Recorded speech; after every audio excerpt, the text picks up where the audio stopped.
오늘 더 나은 의에 대한 말씀을 통해서 율법을 지키는 바리새인과 서기관들보다 더 낫지 않으면 천국에 들어갈 수 없다. 결코 천국에 들어갈 수 없다. 예수님이 이렇게 말씀하십니다. 율법은 어떤 말씀입니까? 율법에는 세 가지 법이 있습니다. 거기에 제사법이 있고, 거기에 도덕법이 있고, 그리고 시민법이 있습니다. 제사를 어떻게 지낼 것인가, 그리고 도덕적으로 어떻게 살아야 할 것인가, 그리고 하나님의 백성이라고 하면 어떤 삶을 살아야 하는가, 이런 내용들이 율법에 담겨 있습니다. 그래서 이 율법에 대한 정신을 두 가지로 이야기하자면 하나님 사랑과 이웃 사랑으로 나타나게 되어 있습니다. 율법을 잘 지키면 지킬수록 하나님을 사랑하는 모습으로, 그리고 이웃을 사랑하는 모습으로 나타나야 정말 잘 지키고 순종하는 것이다, 이렇게 말씀드릴 수가 있는 것이죠. 오늘 말씀의 내용의 초점은 뭐냐면 예수님은 이렇게 말씀하십니다. 나는 율법을 폐하러 온 것이 아니라 완전케 하려 왔다, 이렇게 말씀하고 있고, 그리고 두 번째 예수님의 말씀은 이겁니다.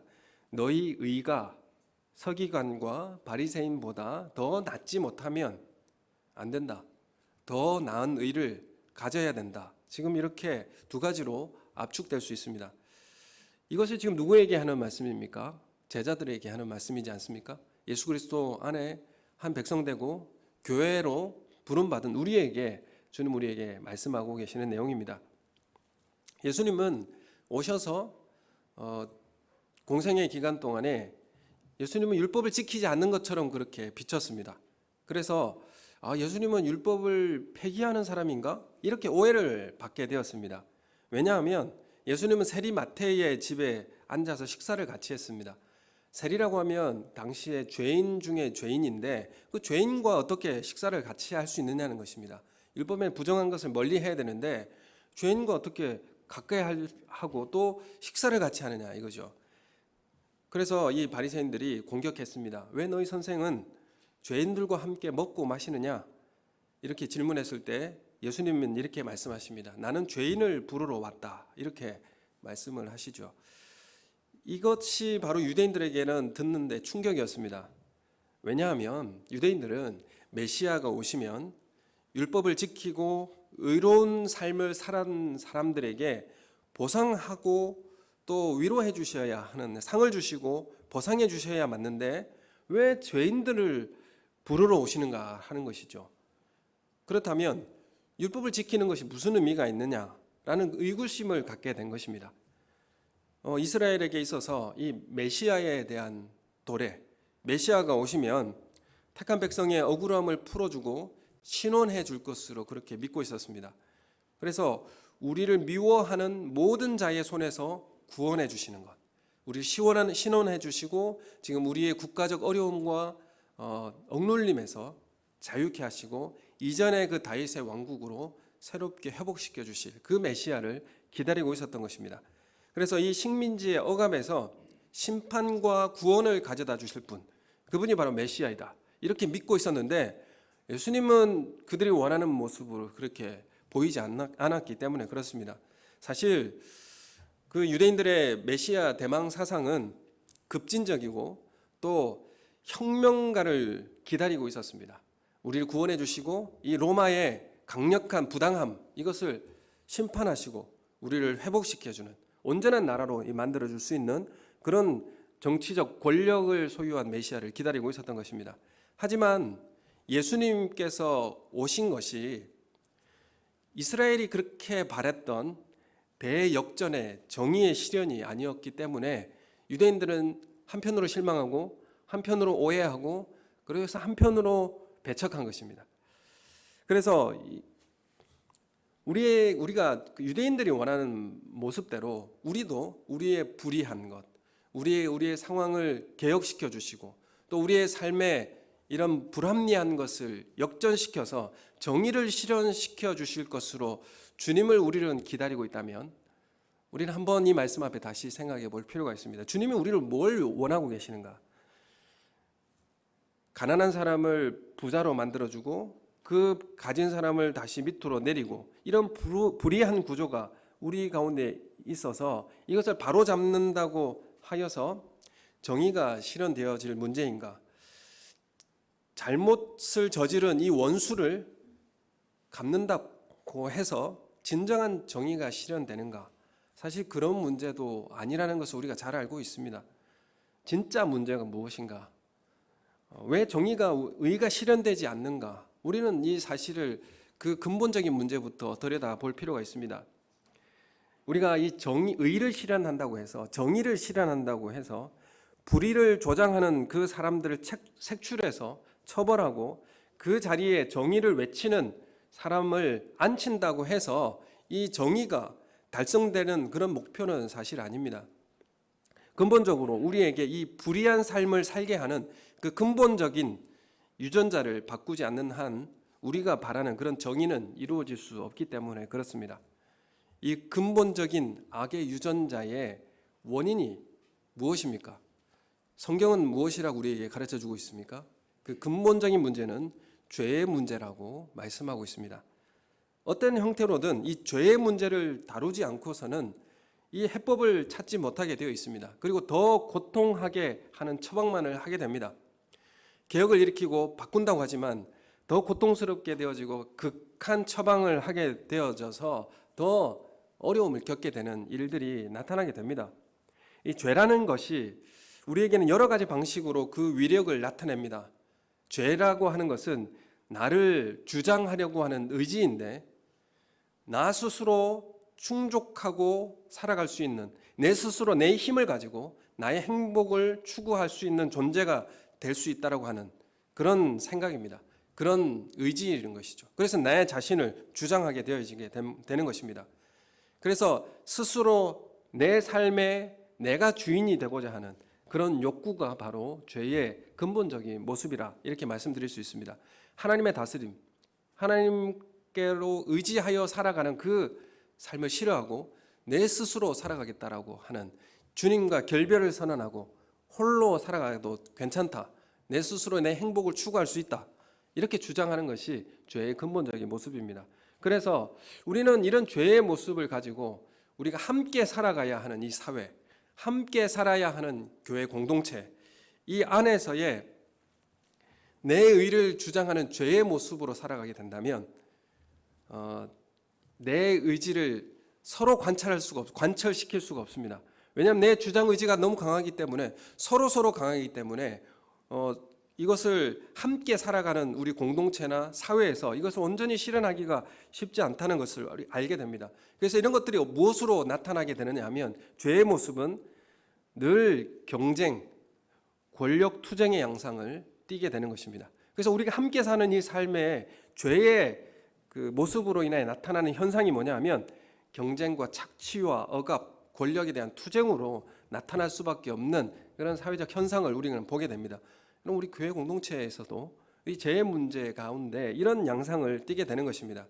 그래서 죄로부터 동력을 받은 이 경쟁이라고 하는 것, 착취, 투쟁이라고 하는 것, 이것은 어떤 모습으로 또 나타나게 되느냐 하면 차별 그리고 배제의 모습으로 사회 속에서 우리 가운데 나타나게 되어 있습니다. 그래서 교회 안에서도 차별, 그리고 끼리끼리, 그리고 당이 나뉘어지게 되고 편이 갈려지게 되는 그런 모습으로 나타나게 됩니다. 배제하게 되는 것이죠. 그래서 여러 가지 우리 모임에는, 함께하는 우리 사회에서는 이런 문제들이 있습니다. 출신이 어딘가, 외모가 어떤가, 그리고 학교는 어디 나왔나, 재산은 얼마인가, 어느 동네에 사는가, 집안 배경이 어떤가, 이런 모든 요인들을 다 동원해서 차별과 경쟁과 배제의 모습으로 나타날 수밖에 없는 것이 우리의 삶의 형태라는 것을 알게 됩니다. 이 차별과 배제를 통한 의로움, 내가 저 사람과 다르다는 것을 그렇게 배제하는 것으로 인한 나의 의로움은 참된 의로움이 아니라는 것을 예수님 지적하고 있습니다. 이 대표적으로 이 바리새인들의 의는 비교와 경쟁으로부터 자신의 의가 작동했습니다. 자신들을 의인의 위치에 놓게 해줄 세리의 존재가 필요한 것입니다. 그 죄를 지적하고 비판할 수 있는 그 세력이 필요한 것이죠. 그들이 있었기 때문에 자신들이 의의 위치에 놓여지게 되는 그런 모습에 의했습니다. 그래서 항상 바리새인들에게 뭐가 필요하느냐 하면 비판의 대상이 필요한 것입니다. 이 비판과 심판의 대상이 있음으로 인해서 주어지는 나의 의, 타인의 불의에 기생하는 이러한 의, 이것은 자신을 의롭다는 자기 만족에서 끝나버리고 맙니다. 이 의는 내가 저 사람보다 더 의롭다라는 것을 자신에게 만족함으로 그냥 거기서 끝나게 되는 것입니다. 우리가 살아가는 삶 자체를 바꾸고 변화시키는 창조적인 의는 아니라는 것이죠. 그냥 내 만족의 의가 되는 것입니다. 우리가 함께 살아가는 우리의 교회 공동체나 우리 사회의 그 삶 자체를 바꾸어내는 창조적 의는 거기에 있지 않습니다. 예수님은 이러한 바리새인과 같은 이웃과 비교하여 그리고 경쟁 속에서 생산되는 이 의를 뭐라고 지적하셨느냐 하면 위선이라 이렇게 지적하고 있습니다. 그러므로 20절 말씀에 보면 너희 의가 서기관과 바리새인보다 더 낫지 못하면 결코 천국에 들어가지 못한다, 이렇게 말씀하고 있습니다. 바리새인들이 얼마나 율법을 지키려고 엄청난 노력을 했습니다. 바벨론 포로기 이후에 말씀을 정말 잘 지켜보기 위해서 690여 개의 율법 조항을 낱낱이 만들고 정말 철저히 지키려고 그렇게 노력했던 그런 부류가 바리새파들이었습니다. 그런데 예수님은 너희가 바리새인들보다 더 낫지 못하면 결단코 천국에 들어가지 못한다라고 말씀하고 있습니다. 이 말씀을 받는 대상이 누구겠습니까? 제자들이죠. 이 말씀을 받는 대상이 누굽니까? 교회 공동체입니다. 예수를 주로 고백하고 그 예수님을 따라가겠다고 고백한 그 성도들에게 예수님은 지금 말씀하고 있는 것입니다. 더 나은 의를 가져야만이 천국에 합당한 자다, 천국에 들어갈 수 있다, 이렇게 말씀하고 있습니다. 그래서 우리의 제자의 삶은 의를 추구해야 됩니다. 의를 추구해야 되는데 어떤 모습으로 살아갈 것인가? 그것은 정의를 추구하는 것이 비판과 경쟁과 배제로 이루어지는 의는 아니라는 것을 분명하게 우리에게 말씀하고 있습니다. 제자의 삶은 의에 줄이고 목마른 삶을 살라, 이렇게 말씀하고 있습니다. 의에 줄이고 목마른 삶, 이게 무엇일까요? 의를 추구한다는 것은 정의를 지킨다는 말이 아닙니다. 의를 추구한다는 것은 불의한 상태에서 정의를 만들어낸다, 이런 의미인데 실제로 이 의에 대한 목마름은 어떻게 나타나는가? 마태복음 5장 10절에 이렇게 말씀하고 있습니다. 산상수훈에서 5장 10절 말씀 우리 함께 읽어보겠습니다. 시작. 의를 위하여 박해를 받는 자는 복이 있나니 천국이 그들의 것임이라. 아멘. 우리가 의를 위하여 그 정의를 실현하는 것이, 그 정의를 지키는 것이, 심판하는 것으로 지키는 것이 우리가 의를 행하는 것이 아니라 우리는 의를 위해서 뭘 해야 되는가 하면 박해받는 자리에 가야 된다, 이렇게 말씀하고 계십니다. 이건 뉘앙스가 다른 것입니다. 그래서 의를 위해서 박해받는 삶으로 우리의 목마름은 나타나야 한다는 것을 주님 말씀하고 있습니다. 그래서 예수님은 의를 위해서 핍박받는 사람에게 복을 선포하시며 천국의 약속을 하고 계십니다. 이후에 계속 나오는 내용에서 예수님은 이렇게 말씀하시죠. 세상은 이웃을 사랑하라, 이 가치도 통용이 됩니다. 하지만 세상에서는 원수는 미워해라, 이런 가치도 통용됩니다.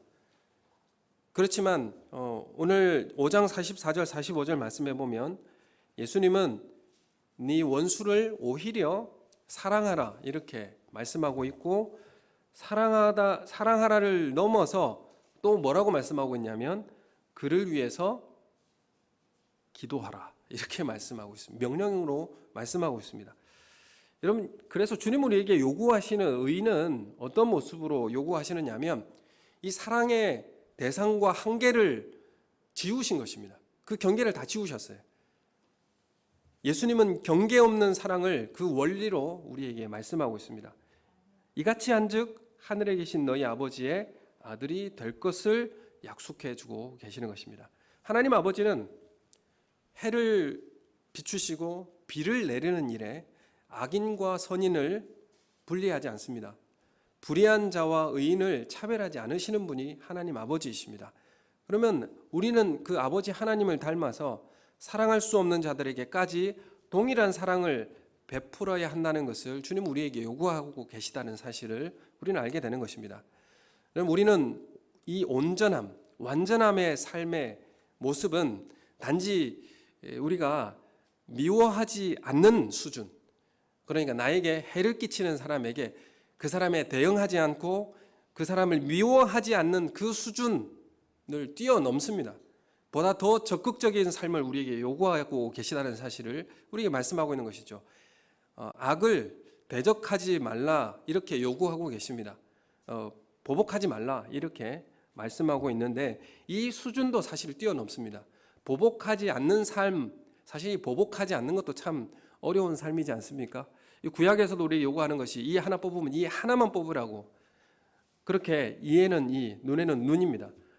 그러니까 우리 죄성이라고 하는 것은 나를 일을 하나 뽑으면 그냥 반죽여야 그냥 속이 시원한 것이 바로 우리 죄성의 모습입니다. 그런데 그 하나만 뽑으라고 그렇게 율법에는 정해져 있는, 이건 수동적이죠. 그리고 소극적입니다. 그렇지만 주님은 우리에게 뭘 더 나은 의로 뭐라고 말씀하시냐면 보복하지 말라, 그것을 뛰어넘어서 오른뺨을 때리면 왼뺨을 돌려대고 속옷을 얻기 위해서 소송을 우리에게 걸면 맞소소송하지 말고 그 불의한 요구에 대항하지도 말고 도리어 겉옷까지 내어주라 이렇게 주님 요구하고 계십니다. 더 나은 그 기준도 뛰어넘는 요구를 주님 우리에게 하고 계시다는 것입니다. 오리를 가게 하면 심리를 같이 동행해 주는 그런 삶을 살라.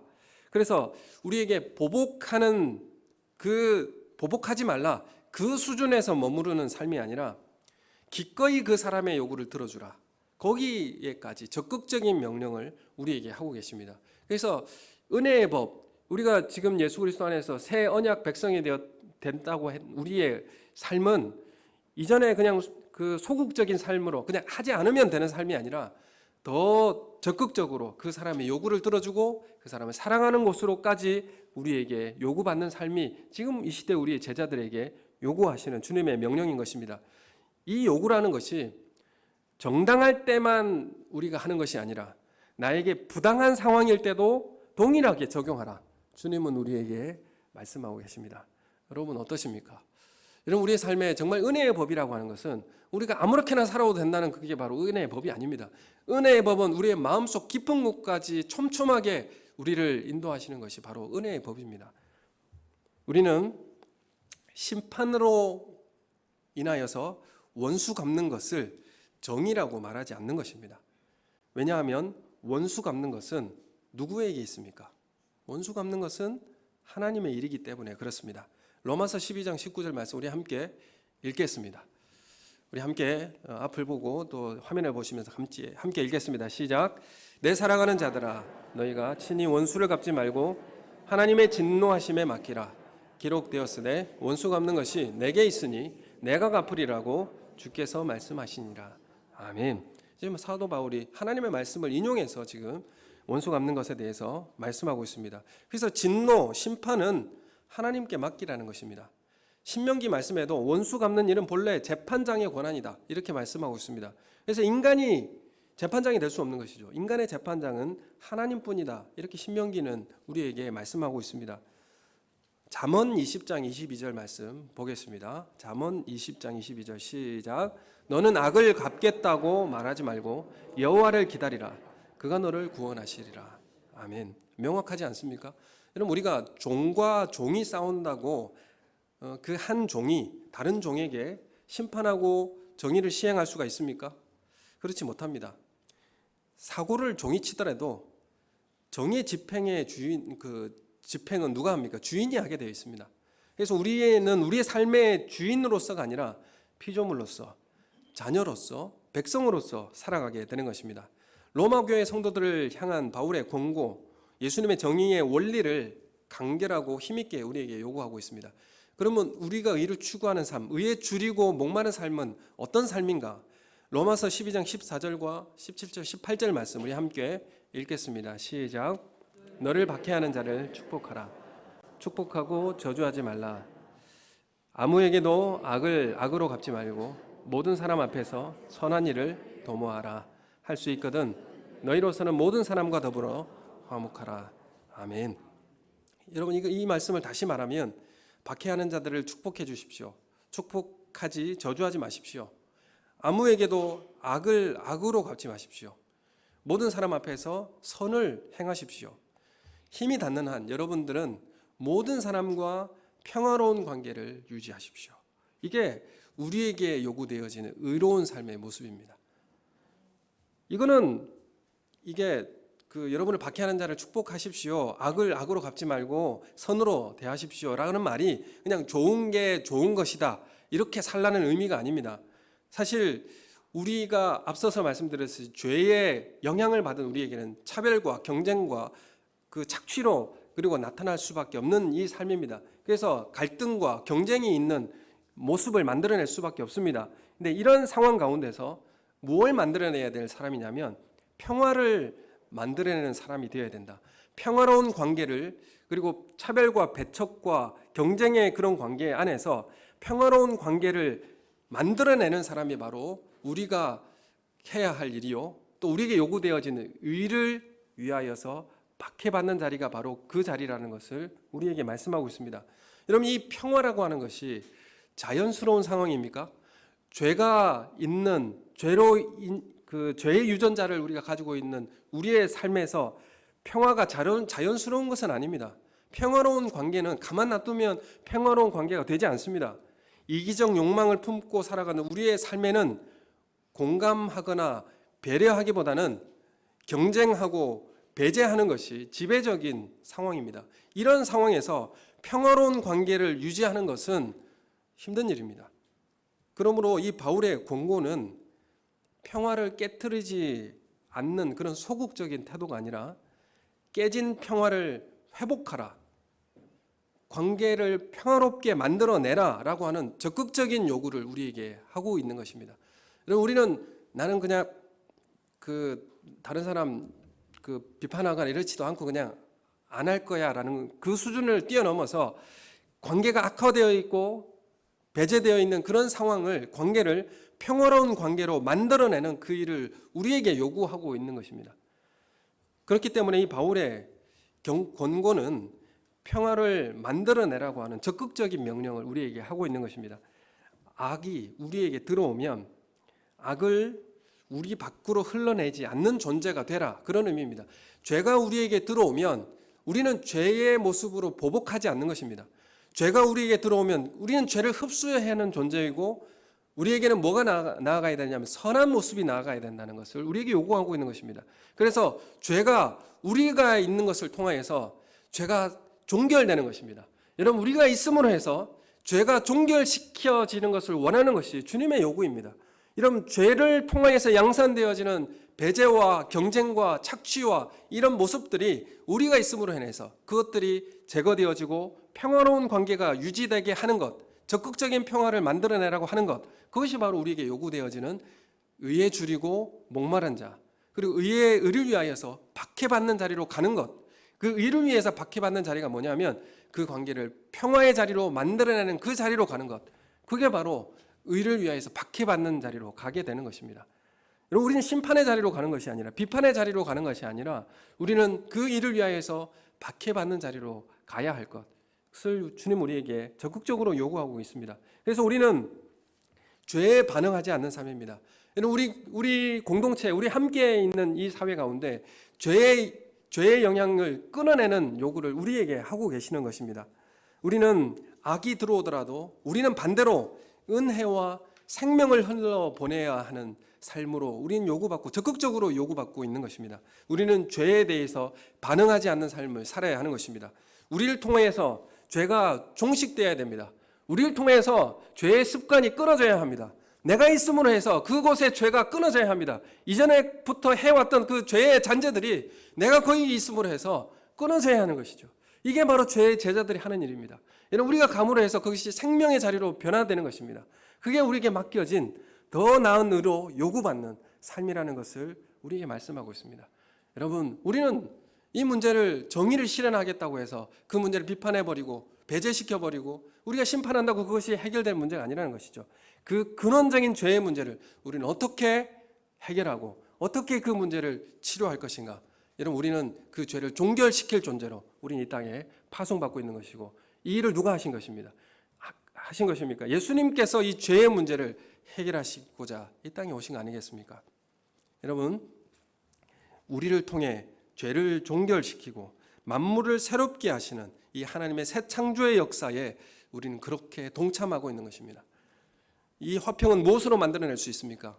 이 평화는 무엇으로 만들어낼 수 있습니까? 경쟁과 배제가 지배적인 이 죄의 토양에서 화평을 만드는 방법은 무엇입니까?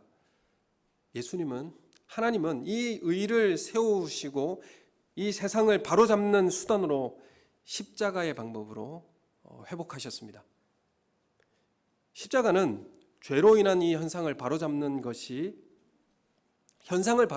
아니라 뼛속 깊이 스며든 이 죽음으로 이끌어가는 거대한 죄의 권세를 깨트리는 능력으로 십자가를 사용하신 것입니다. 하나님은 독생하신 예수 그리스도를 사람으로 낮아지게 하시고 끝까지 순종하시고 이 십자가의 죽는 방법으로 정의를 바로 잡으신 것입니다. 그래서 십자가는 사랑의 경계를 뛰어넘습니다. 왜 제자들에게 십자가를 지고 나를 따르라 이렇게 말씀하십니까? 십자가는 사랑의 경계를 뛰어넘는 것입니다. 십자가는 적극적인 사랑이요, 십자가는 그를 위해서 기도하는 것입니다. 예수님께서 자신을 십자가에 못 박고 욕하는, 비방하는 자들을 위하여서 죄를 사해달라고 기도하셨습니다. 십자가는 나의 죽음으로 화평을 만들어내는 것입니다. 여러분, 십자가의 길은 내가 그 자리에서 죽어짐으로 화평의 관계를 만들어내는 일을 하는 것이 바로 의를 위해서 박해받는 사람입니다. 여러분, 그래서 의를 내가 시행하겠다가 아니라 그 의를 위해서 내가 박해받겠다라고 적극적으로 나아가는 자리, 그것이 바로 주님께서 우리에게 요구하시는 더 나은 의의 자리가 되는 것입니다. 여러분, 내가 우리 소그룹 공동체 안에 들어가서 그 죄의 잔재들이 이제는 끊어져야 되지 않겠습니까? 내가 그 자리에 갔으면 이전부터 지내왔던 그 모든 죄의 습성은 이제 종결돼야 되지 않습니까? 그 죄를 종결시켜 줄 수 있는 그런 제자의 삶을 살아내는 그런 은혜가 우리 가운데 있기를 예수님의 이름으로 소원합니다. 주님은 우리를 그렇게 부르고 계시고 우리에게 더 나은 의로 우리를 이 땅에 파송하고 있고 우리 공동체 안에 파송하고 있습니다. 여러분, 오늘 우리가 이 말씀을 대하면서 우리가 온전해지고 정말 나를 통하여서 나는 죄가 들어오면, 악이 들어오면 나는 보복하지 않겠다, 그 수준을 뛰어넘어서 선함으로, 그리고 그 자리를 평화의 자리로 만들어낼 수 있는 그런 예수 그리스도의 제자로 살아가겠다, 이런 다짐을 하시는 우리 성도님들 되시기 원합니다. 여러분, 그 십자가는 어떤 기득권 체제가 전복되는 그곳으로, 개혁하는 곳으로 향하지 않았습니다. 십자가는 누구를 향해야 되냐면 나의 죄를 겨냥해야 됩니다. 십자가는 나의 죄를 겨냥하는 것입니다. 내 죄를 위해 대속하여 죽으신 예수님을 향하여, 왜 예수님이 죽으셨는가? 왜 예수님이 고난받으셨고 왜 예수님이 그렇게 피와 살을 다 찢으시고 죽으셔야만 했는가? 그 사실을 우리는 바라보게 되는 것입니다. 그래서 그 십자가의 끝은 나를 향하고 내 죄를 겨냥해야 하는 것입니다. 그래서 내 죄를 다시 돌아보며 예수 그리스도의 십자가를 향하여 매일 죽는 삶을 살아야 하는 것이 바로 우리에게 요구되어지는 제자의 삶의 모습인 것입니다. 고린도전서 15장 31절 말씀 우리 함께 읽겠습니다. 시작. 형제들아, 내가 그리스도 예수 우리 주 안에서 가진 바 너희에 대한 나의 자랑을 두고 단언하노니 나는 날마다 죽노라. 아멘. 여러분, 우리가 예수 그리스도의 십자가의 그 죄를, 십자가로 다른 사람을 십자가로 지적하고 십자가로 때리고 십자가로 죽이는 것이 아닙니다. 십자가로 죽이면 안 되는 것이죠. 바리새인들이 율법으로 사람을 죽였습니다. 여러분, 우리는 십자가로 사람을 죽일 수 없지 않습니까? 십자가는 나를 찔러야 합니다. 십자가는 나의 죄를 찔러서 죽여야 하는 것입니다. 그래서 하나님의 요구하는 그 순종의 길로 걸어가시는 우리 성도님들 되시기 소원합니다. 여러분, 신앙이 좋다라는 것은 뭘로 나타나야 됩니까? 기도 많이 하고 성경 많이 본 것은 뭘로 나타나야 됩니까? 이웃에게 따뜻함으로 나타나야 되지 않습니까? 용서하는 것으로 나타나야 되지 않습니까? 여러분, 어렵지 않습니다. 이거 뭐 고급하게 뭘 다른 것으로 그렇게 나타나지 않습니다. 정말 신앙 좋은 것은 이것으로 나타나게 되어 있습니다. 그래서 소급으로 우리가 이제 함께 모이지 않습니까? 교회 공동체로 이제 함께 모이지 않습니까? 그러면 함께 모여 말씀 나누고 기도하면서 우린 교회가 사람이 변해지고 또 새로운 생명을 잉태해낼 수 있는 그런 교회가 되어지길 소원합니다. 여러분, 우리 교회 소그룹이 새로운 성도들이 오면 정착하고 또 생명을 우리 가운데 얻고 기거할 수 있고 구원을 받아 누리고 함께 이 생명의 공동체에 참여할 수 있는 소그룹이 되어 있습니까? 여러분, 이런 공간을 만들어내셔야 됩니다. 이제 죄는 우리 가운데서 끊어져야 됩니다. 나를 통하여서 죄는 끊어지고 생명을 살리는 법은 살아나는 그런 은혜의 법이 통용되는 우리 교회가 되시기를 예수님의 이름으로 축원합니다.